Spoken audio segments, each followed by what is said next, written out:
They told me I was strong. They called me reliable.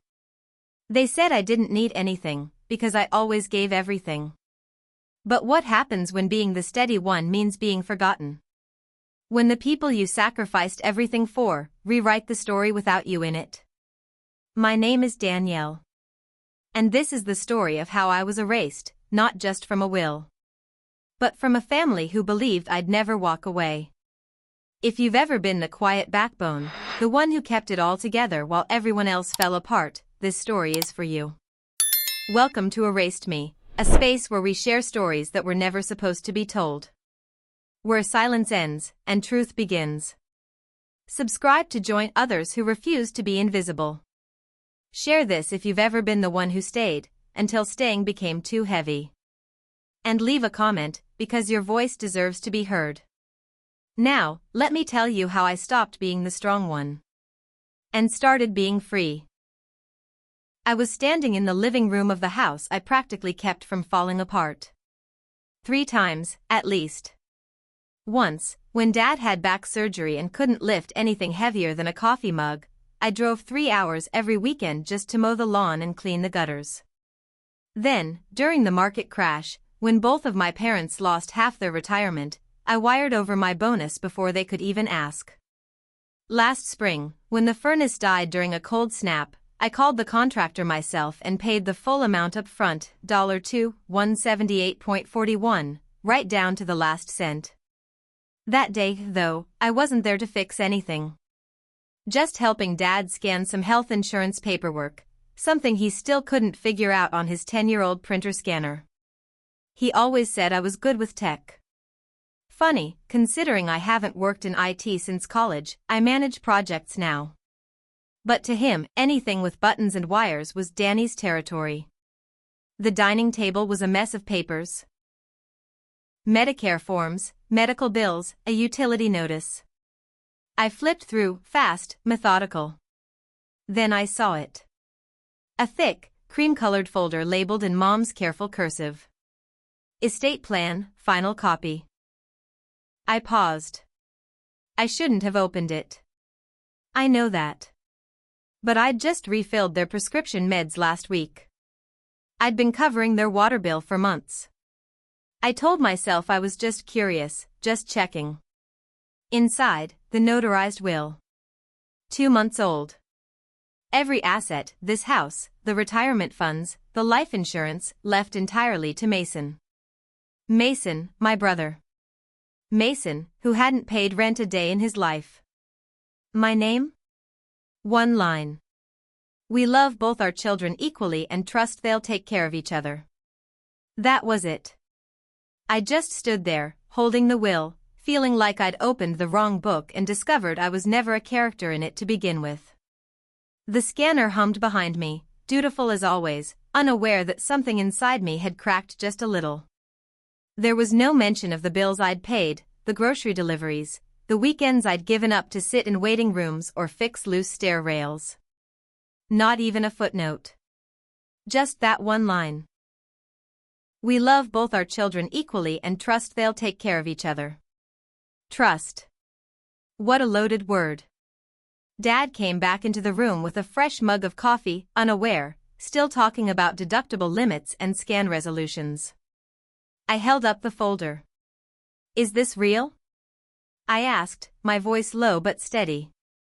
He froze. His eyes darted to the cover, then back to my face. He didn't ask what I meant, he knew. That sigh came next.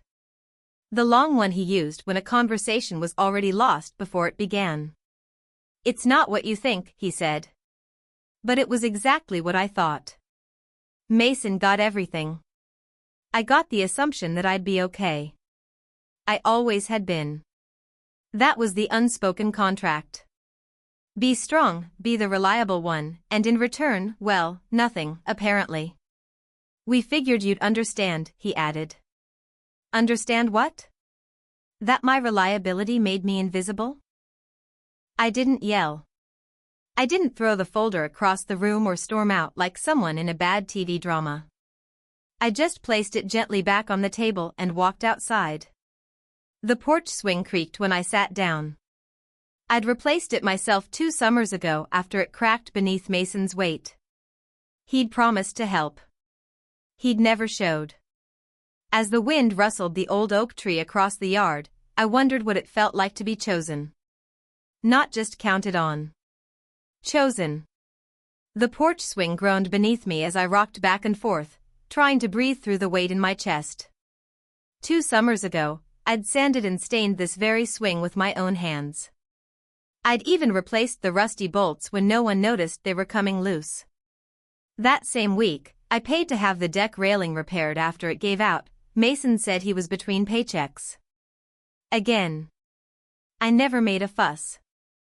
I was raised to step up, to fill in the gaps, to be the strong one. That's what Mom always called me, her steady girl. As if steadiness was a badge, not a burden. I thought back to when Mason and I shared a room growing up. He always left his stuff scattered across the floor, guitar picks, comic books, socks in every corner. I used to clean it all up before Mom came in. She'd pat my head and say, "You're such a good sister," while telling Mason to find his rhythm. I never realized that was code for we expect more from you, and less from him. I stayed in Nashville after college, even turned down a promotion in Boston, better salary, bigger title, because Mom said she slept better when I was nearby. They never asked me to sacrifice, not directly. They just never told me it wasn't required. There were the groceries I brought when their SNAP benefits were delayed, the car insurance I paid when they were short, and the time I spent hours on hold with the credit card company, begging them to reverse late fees. I never asked for thanks. But I guess, deep down, I thought maybe one day they'd remember. Turns out, they didn't forget. They just didn't think it mattered. I sat there, staring out at the yard, letting old memories sneak back and like uninvited guests. That oak tree across the lawn, Mason had carved his initials into it once, alongside some girls years ago. I was the one who paid $800 last fall to have it trimmed after a storm nearly split it in half. No one asked me to. No one even knew. I just did it because that's who I was. The fixer. The one who showed up before being called. For years ago, I wired $11,000 from my savings to stop the bank from taking this very house. Mom's voice had cracked on the phone, not asking, just mentioning that the mortgage was behind. I knew what she meant. So I sent it, no questions, no promises. I just wanted them to feel safe. I thought love was supposed to feel like protection. Like loyalty. Like showing up when no one else could. But lately, I'd started to wonder if love, at least in my family, was a debt with no ceiling. I remembered the kitchen light I fixed last winter, the time I waited 6 hours in the ER with Dad after he slipped on the ice, the calls I made to insurance companies, utility providers, the pharmacy. My weekends were filled with spreadsheets and scheduling, not for myself, but for them. And yet, after all of it, I was a footnote. No recognition. No acknowledgement. Just that one polite sentence in the will, so clean, so detached. It wasn't the money. It never had been. It was the way they'd edited me out of the story I helped write. And I started to realize, maybe they hadn't overlooked me. Maybe they'd grown comfortable with the version of me that never asked for anything in return. I could still hear the faint hum of the scanner through the screen door. That whirring noise used to feel like progress, like things were getting filed, sorted, resolved. Now it just sounded like a distraction. Background noise to a life that was never really mine. A few minutes later, the door creaked open. Mom stepped out onto the porch, wearing that pale blue cardigan she always wore when she had something heavy to say. The one I bought her for Christmas years ago. I'd saved up for it, a real cashmere one. Mason had given her a burned CD with hand-drawn cover art. She'd said she loved both gifts the same. Back then, I believed her. She didn't sit right away. Just stood there twisting the hem of her sleeve like she was unraveling the truth she didn't know how to say. "Danielle," she said, her voice somewhere between soft and sharp. I didn't look at her. didn't have the energy to help her shape the words. She finally sat beside me, careful, like sitting too fast might shatter the silence. "We didn't mean for you to find out like that," she said. I nodded once. I wasn't going to fill in the silence for her. "Not this time. It's not that we don't love you," she added. I said nothing. Because what do you call love that forgets your name when it becomes inconvenient? Her hand reached for mine. It was warm. And shaking. "Mason's had a rougher time," she whispered. "You've always been steady. Steady. Strong. Reliable." Those words had followed me like a shadow all my life. They sound like compliments. Until you realize they're excuses. Cages. The labels people use to take without guilt. I pulled my hand away, gently but firmly. "You could have told me," I said. My voice was low, but each word landed. "You could have asked." She looked down toward the yard. Her voice was barely audible when she replied, "We had to co-sign for Mason, he needed help." It didn't hit like a slap. It was softer. A tap. But still enough to sting. They didn't just write me out of the will. They'd already made their choice, with ink, with numbers, with debt. "How much?" I asked. She hesitated. Then, 35. I stood up. The wind had picked up, brushing dead leaves across the porch like small, forgotten things. Above us, the old wind chime clinked once, then fell still, like it knew what had just shifted. Mom didn't say anything else. She didn't have to. "You didn't choose him because he needed it," I said quietly. "You chose him because you already owed it to him." Her eyes widened, but I didn't wait for a reply. I wasn't looking for justification. Just clarity. I walked back inside, grabbed my bag from the couch, and left without another word. No slamming doors, no dramatic exit. Just stillness. The kind of stillness that meant something had ended, and this time, it wasn't up for discussion. That evening, I canceled the auto deposit I'd set up for their utility bills. Deleted the monthly pharmacy reminder on my calendar. Paused the grocery delivery account that brought low-sodium crackers and almond milk to their door every Thursday at 4 p.m. No announcement. No final message. Just space. A quiet shift where I used to be. At first, they didn't notice. A week passed with nothing, no calls, no texts. I imagined them chalking it up to work stress or moodiness, like they always did. Maybe they thought I needed time. Maybe they thought I'd come back. I always had before. But this time was different. This time, I wasn't taking space to breathe. I was taking it because I finally understood something. They hadn't just taken me for granted. They'd counted on me never leaving. By the second week, the first message arrived. "Dad, water bill came in higher this month. Can you check the account?" I didn't answer. Then came Mom, "We're out of the crackers you always bring." Mason forgot. Unread. They weren't panicked yet. Just confused. Trying to resume a routine they no longer realized was entirely built on my quiet labor. Week 3, the tone changed. "Mom again, the mortgage is due. Can you send what you usually do?" No greeting. No check-in. Just a dollar amount, typed like a transaction. I stared at the message for a long time. Then typed. "Ask Mason. It's his house now. Send." 5 minutes later, my phone rang. I let it ring. Another text, "Please don't be like this. We need to talk." But there was nothing left to talk about. They'd already had their conversation. This was just the fallout. That evening, Mason finally chimed in. "Danny, don't make this a big deal. Just help them. Like always. Like always. Like reflex." Like habit. As if my care had never been love, just muscle memory. I wrote back, "You're the one they chose, Mason. So be the choice." No reply.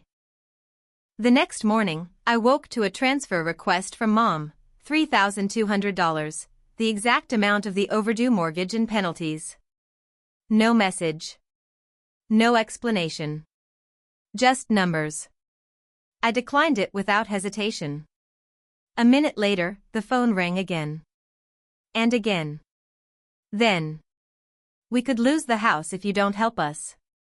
And finally, from Dad. "You'd let your parents go homeless?" I nearly laughed. They weren't homeless. They were uncomfortable. For the first time. They were learning what I had carried, without thanks, without asking, without recognition, for years. I didn't block their numbers. I didn't send a dramatic text. I didn't scream into the void. I simply turned off my phone. Because they didn't lose me when they wrote me out of the will. They lost me the moment they assumed I would never stop giving. A week of silence followed. No messages. No calls. It was the quietest they'd been in years. And somehow, that silence was louder than all their begging. For the first time in a long time, I was sleeping better. Waking without checking my phone before my feet hit the floor. Cooking for myself, just myself. Not worrying about whether they had enough almond milk or if Mason remembered Mom's blood pressure pills. But silence never lasts in my family. Not when there's blame to shift. The first sign was a voicemail from Aunt Lori. She never called. Always said she didn't get involved in family drama. But that morning, she left a message. "I'm not taking sides, honey, but your mom's worried sick. Maybe just talk to them." That's when I knew. They had started talking to other people. I opened Facebook. It didn't take long. A photo of the porch, our porch. A caption in Mom's handwriting style tone. "We gave everything to our children, but sometimes giving isn't enough." Dozens of likes. A few sympathetic comments. And then, Mason. Of course. He shared it with his own caption. "Some people think family's about money. They forget it's about showing up." I didn't feel angry. I felt hollow. They weren't just disappointed. They were rewriting the story. Turning me from caretaker into villain. From steady to selfish. From the one who held them up to the one who let them down. I scrolled through the comments. Strangers applauding their heartbreak. "You're such amazing parents. This generation doesn't understand sacrifice. Your daughter sounds ungrateful." And then I saw her. Kelly. My cousin. The one who once told me, "You're the glue in this family." She'd liked the post. Left a heart emoji. No comment. Just that. It hit harder than I expected. Maybe because I thought she knew better. Maybe because I thought she saw me. I closed the app. Sat in the dark. And something inside me clicked. Not broken. Not shattered. Just done.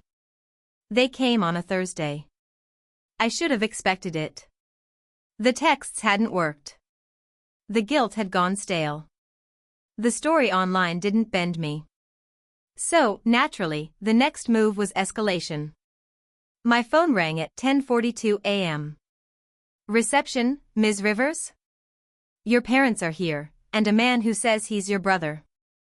I stared at the floor tiles in the hallway, feeling the coldness of ceramic echoing in my chest. "They're asking to come up. They say it's urgent." I closed my eyes for a second. "Tell them I'm unavailable. And they're not expected." A pause. "They said they'll wait." Of course they would. I finished my meeting. Replied to 2 emails. I wasn't being cruel, I was just done letting them set the rhythm of my life. When I finally went downstairs, I found them standing at the building's front entrance, too close together, like they'd practiced looking united. Dad stood stiff, jaw tight, arms crossed like he was holding in a lecture. Mom clutched her purse with both hands, scanning me like she was searching for a version of me she could reason with. Mason looked bored. Maybe ashamed. Maybe just inconvenienced. Danielle, Mom began, her voice already tight. We need to talk. I didn't move. Dad jumped in. You'd really let us lose the house over this? I let the question hang in the air before replying. You really thought I wouldn't? He opened his mouth, but I cut him off. You left me out. You handed everything to Mason. Now you're here asking for the same support I gave, without question, for years. No response. Mom stepped forward. We thought you'd understand. You've always been strong. I nodded. And you used that to forget me. Mason muttered something I didn't catch. But you took it, I said, locking eyes with him. You took it all. Dad's hands hit his hips. We raised you. You owe us something. I almost laughed. I paid that debt. Monthly. Yearly. Quietly. And you erased me anyway. Mom's lip trembled. We didn't mean to hurt you. I stepped closer. Then why did you wait until I disappeared to realize I was the one holding it all together? They didn't answer. Because the truth didn't need explanation. Only acknowledgement. A few days later, I went for a walk. No destination. Just the kind of wandering that comes after something breaks and you don't quite know what's left to fix. Without meaning to, my feet led me back to the old neighborhood. The street looked almost the same. Cracked sidewalks. The same half-painted fence next door. But the house, our house, had changed. A faded for sale sign sat crooked on the lawn. The shutters were peeling, the grass yellowing. The porch light was off. The swing I'd fixed? Gone. The wind chime? Missing.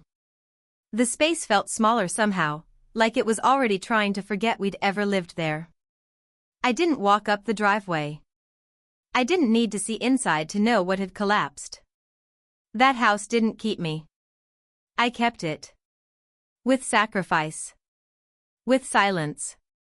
With the kind of love that asks for nothing and gives everything. And now, it was someone else's problem. As I turned to leave, my phone buzzed. Once. Then again. I didn't check the screen. I already knew whose names would be there. Missed call, Mom. Missed call, Dad. Then voicemail. I didn't listen. I slipped the phone back into my coat pocket and kept walking. Not angry. Not bitter. Just free. Because sometimes freedom doesn't come from leaving a place. It comes from finally realizing you were the one holding it all up to begin with. The voicemails kept coming. From Mom. From Dad. Even one from Mason, surprisingly short. You think this makes you better? Walking away? But I didn't answer. I didn't need to defend my silence. Because this wasn't about winning. This was about stopping the quiet war I'd been fighting for years, trying to prove my love through service, hoping they'd see me without needing to ask for more. They once depended on my presence. Then my money. Then my forgiveness. Now, all they had was my absence. And it echoed. A few days later, I opened the county records site. The house was officially listed as at risk. Overdue. Defaulted. I wasn't surprised.